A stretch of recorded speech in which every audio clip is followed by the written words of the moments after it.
4 फिल्में हैं जिनमें पहली फिल्म का नाम है लगाए के मच्छरदानी राजा चूस ले ले जवानी।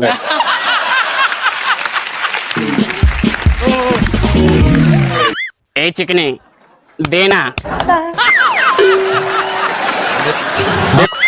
क्योंकि हम उतना ध्यान छोकरी पे नहीं देते हैं जितना ध्यान सरकारी नौकरी पर देते हैं।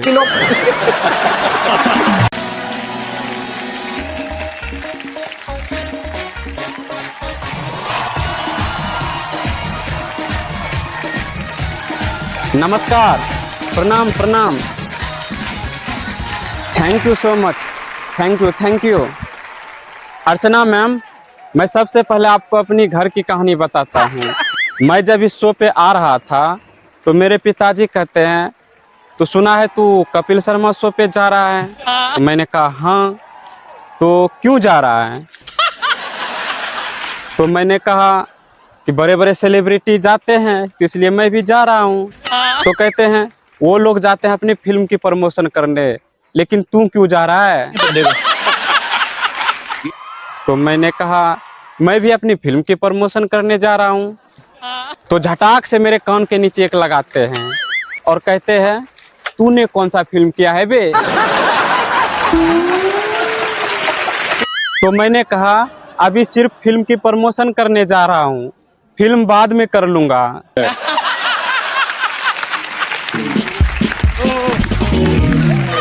तो गुस्से में आकर और कस कस के 2 लगाया और घर से बाहर कर दिया।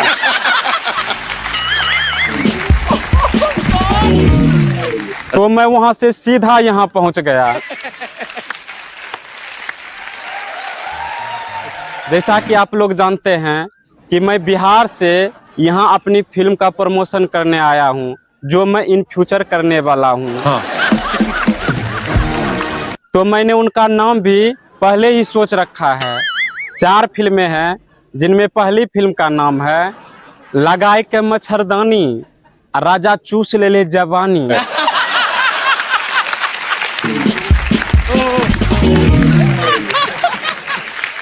और दूसरी फिल्म का नाम है चाहे खाल परी खुदिया मेहरारू चाहे दूधिया।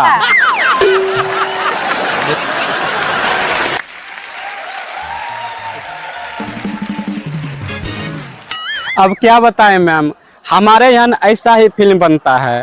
यदि हम लोग ऐसा फिल्म नहीं बनाएंगे तो वो सुपर डुपर हिट होगा ही नहीं, क्योंकि हमारे पास दिखाने के लिए और कुछ नहीं है, तो यही सब दिखाएंगे ना।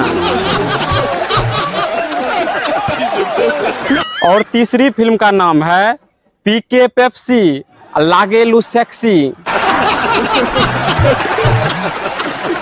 और लास्ट जो चौथी फिल्म का नाम है धोती वाला भैया जींस वाली भौजी, भैया का टावर 4G तो भौजी का टावर 5G।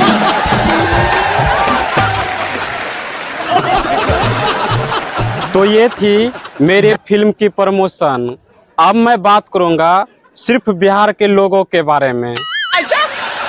वैसे ना मैं आपको एक बात बताऊं मैम, मैं ना सिंगिंग, एक्टिंग और कॉमेडी सब कर लेता हूं, क्योंकि I am multi talented star.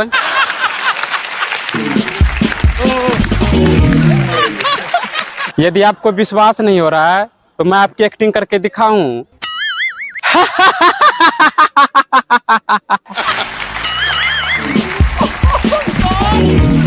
Sorry ma'am, sorry. वैसे ना मैम मैं आपका बहुत बड़ा फैन हूँ। किसी की बुराई करने के बाद ऐसा कहना पड़ता है, नहीं तो सामने वाले को बुरा लग जाता है। अर्चना मैम, जब मैं यहाँ आ रहा था तो मुझे रास्ते में एक छक्का मिला।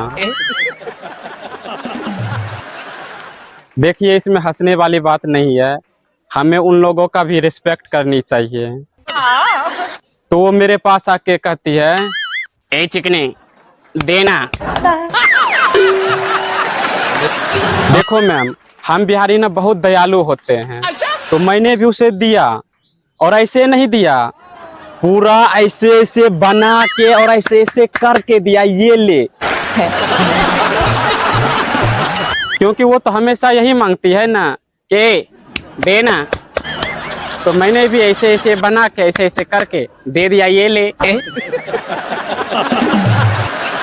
देखो मैम, आप लोग कुछ भी बोलो, हम बिहारी ना बहुत पढ़े लिखे और बुद्धिजीवी होते हैं।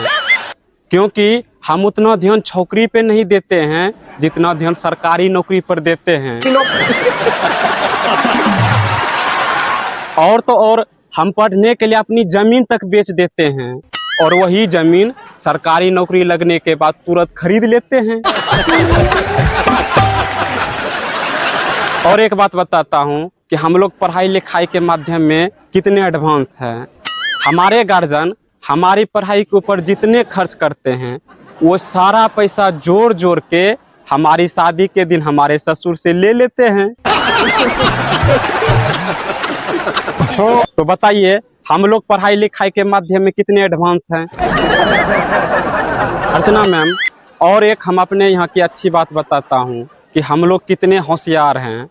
हमारे यहाँ जब कोई नई नई आशिकी करने निकलता है और बाय चांस उसकी कोई गर्लफ्रेंड बन जाती है तो किसी कारणवश वो लड़की उसका दिल तोड़ के चली जाती है, तो आज वो लड़की दिल तोड़ती है और कल वो लड़का गायक बन जाता है। और ऐसा दर्दनाक गाना लिखता है जिसे सुन के ना साला रोने का मन नहीं भी रहता है तो रोने लगता हूँ। वैसे मैं आपको एक दो गाना सुनाता हूँ। मैं कोई गायक नहीं हूँ लेकिन तब पर भी कोशिश करता हूँ। तो पहला गाना है, जब से भेलो तोर बिहार छोरी सेट गे, तोरा याद में हम पीबो सिगरेट गे, जब से भेलो तोर बिहार छोरी सेट गे। तो बताइए कितना अच्छा गाना है। और दूसरा गाना है, जया ऐतो तोर बाराती हमहू मरबो है राती।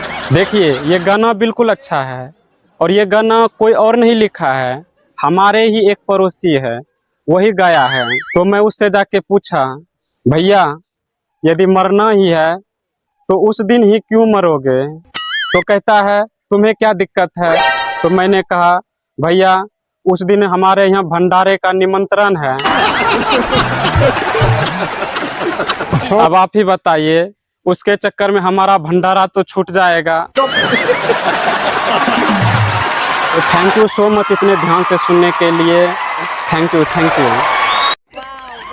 क्या बात है, क्या बात है।